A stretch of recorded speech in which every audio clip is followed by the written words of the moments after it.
Hello friends, welcome to Mr. Excel Tamil. இந்த வீடியோல நம்ம என்ன பார்க்க போறோம் அப்படினா text before function யூஸ் பண்ணிட்டு கமாக்கு முன்னாடி இருக்க டெக்ஸ்ட்டை மட்டும் நம்ம வந்து தனியா பிரிச்சு இந்த காலம்ல வந்து கொண்டு வர போறோம். இப்போ என்கிட்ட பாத்தீங்கன்னா வந்துட்டு sample data வந்து இங்க இருக்கு. இதுல காமனா பாத்தீங்கன்னா எல்லா செல்லையுமே வந்து கமா இருக்கு.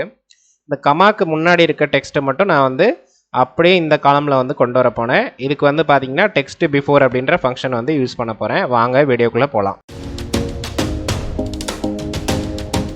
So first பாத்தீங்கன்னா நமக்கு வந்துட்டு ஈக்குவல் டு போட்டுக்கிறேன் text before அப்படின்ற இந்த ஃபங்க்ஷன் வந்து யூஸ் பண்றேன்.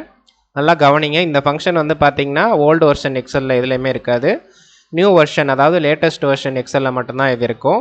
இது நீங்க யூஸ் பண்ணி ட்ரை பண்ணி பார்க்கணும்னு நினைச்சீங்கன்னா அவுட்லுக் அக்கவுண்ட் வந்து கிரியேட் பண்ணிக்கோங்க. எக்ஸல் வந்து என்னை மாதிரி நீங்க கிளவுட்ல யூஸ் பண்ணீங்கன்னா இந்த மாதிரி ஃபங்க்ஷன்ஸ்லாம் நீங்க வந்து ட்ரை பண்ணி பார்த்துக்கலாம்.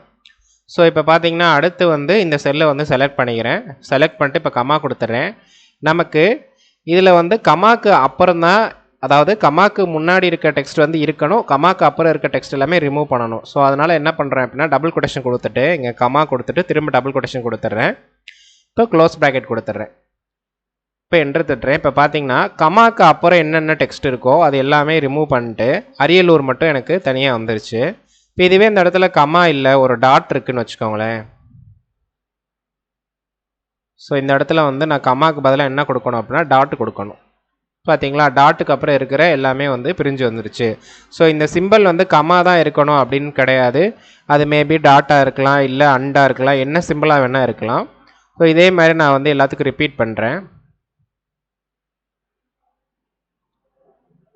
பார்த்தீங்களா, ஸோ வந்து நல்லா கவனிச்சுக்கோங்க. இப்போ வந்து கமாக்கு முன்னாடி இருக்கிற டெக்ஸ்ட் வர்றதுனால நம்ம வந்து டெக்ஸ்ட் பிஃபோர் அப்படின்ற இந்த ஃபங்க்ஷன் வந்து யூஸ் பண்ணுறோம். இதுவே கமாக்கு அடுத்து இருக்க டெக்ஸ்ட் எல்லாமே நமக்கு வேணும் அப்படின்னா டெக்ஸ்ட் ஆஃப்டர் அப்படின்ற ஃபங்க்ஷன் வந்து யூஸ் பண்ணணும். அது வந்து நான் அடுத்த வீடியோவில் வந்து எக்ஸ்பிளைன் பண்ணுறேன். இந்த வீடியோ உங்களுக்கு பிடிச்சிருந்துச்சு அப்படின்னா லைக் பண்ணுங்கள், டவுட் இருந்துச்சுன்னா கமெண்ட் பண்ணுங்கள், நம்ம சேனலுக்கு மறக்காமல் சப்ஸ்கிரைப் பண்ணிடுங்க. தேங்க்யூ ஃபார் வாட்சிங்.